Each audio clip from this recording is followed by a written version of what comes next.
Greta is a very busy town on the Denville and Western. It's where the branch lines to reach the mining towns diverge. Vincent, the small center cab diesel, works there. But I'm very sorry to say he isn't the happiest. It's not because of the yard. It's more of who he has to work with. That engine is Dean, the Davenport switcher. It isn't because he didn't like him. Oh, far from it. It's because of how Dean treats him. The two engines knew each other for many years, and Vincent knew how Dean was, but now it was starting to bother him. One particular day, Vincent had finished all his work. "Have anything else for me?" Vincent asked Dean. "No," he said plainly. "Maybe I can move the passenger cars to be clean," Vincent asked hopefully. "I did that in the morning before you got here," Dean replied arrogantly and dieseled away. Vincent didn't feel very useful at all. A little while later, Vincent found Dean again.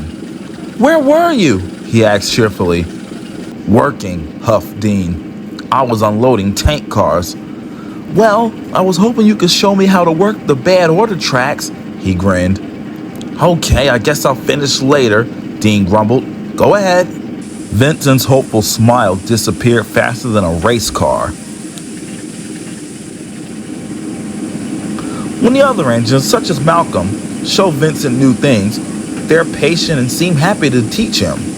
But not Dean. It made Vincent wish he hadn't asked at all.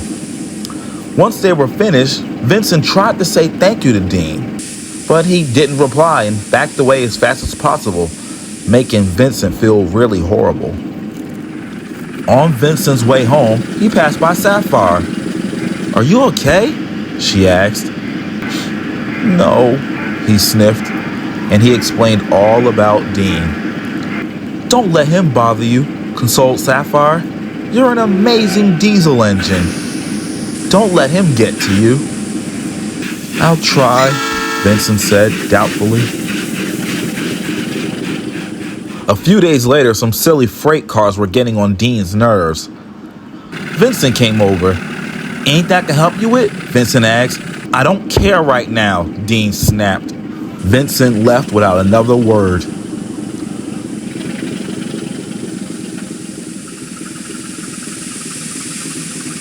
When he arrived back at the freight station, Dean had left, but Sean was there.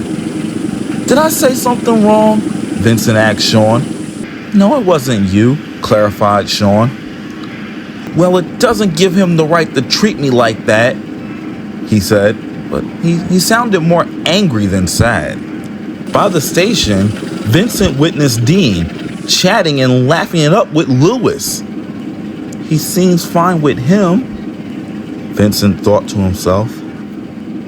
The following day, the yardmaster had given Vincent a message to pass along to Dean. Vincent called out to him, "Dean! Dean!" By the look on Dean's face, Vincent could tell that Dean was annoyed simply by just him calling him. "The special shipment will arrive tomorrow instead of today." Dean didn't say anything. He just blew his horn and hurried away. "He just doesn't like me," Vincent sobbed.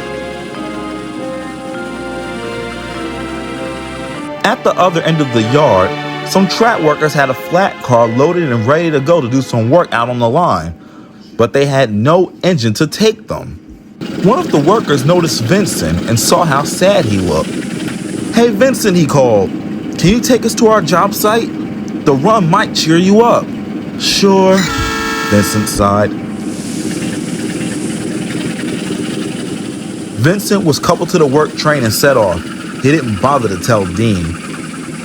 "He'll probably be happy I'm gone," he said to himself. After Vincent left, Sapphire arrived with a passenger train.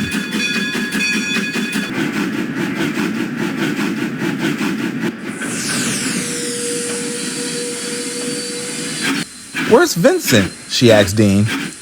"Don't know, don't care," Vincent said nonchalantly. Well, Dean's reply caused Sapphire to lose it. "You've got some nerve," she hissed. "You treat Vincent so coldly and all he does is be kind and tries his best. but you seem to be annoyed by just his presence. He doesn't deserve that at all. As a matter of fact, you don't deserve to work with him." Dean just stared for a moment and he didn't say anything. He just huffed away, leaving Sapphire seething. Meanwhile, Vincent was in a siding while the workers performed their tasks. They were in a rush and didn't secure Vincent's brakes. After Dewan passed with a short train, Vincent felt his wheels move. "Oh no," he gasped. The workers were too far away and too busy to do anything. Vincent picked up speed on the downgrade and ran through the switch and onto the main line.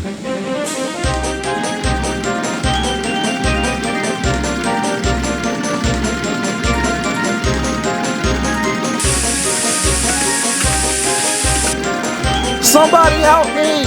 cried Vincent. Vincent raced around curves, over bridges, and through stations.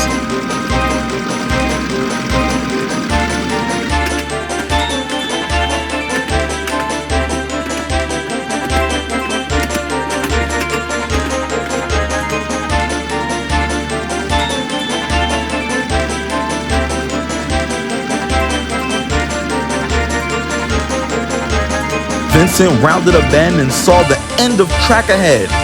There was nothing he could do but shut his eyes.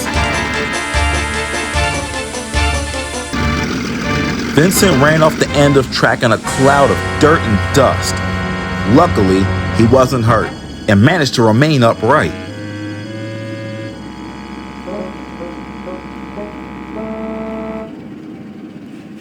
Sapphire and Dean were called to the rescue.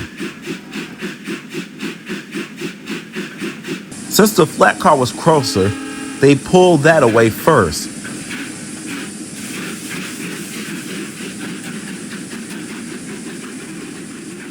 And then pulled Dean back on the tracks.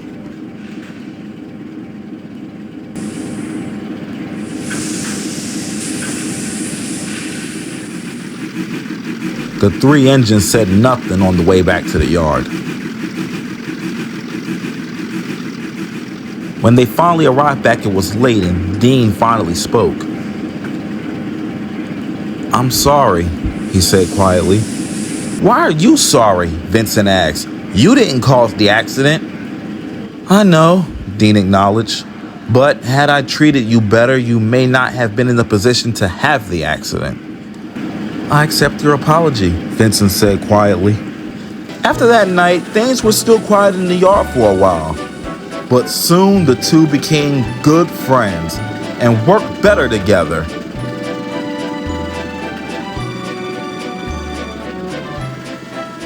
Vincent is happy now. He finally got his peace of mind.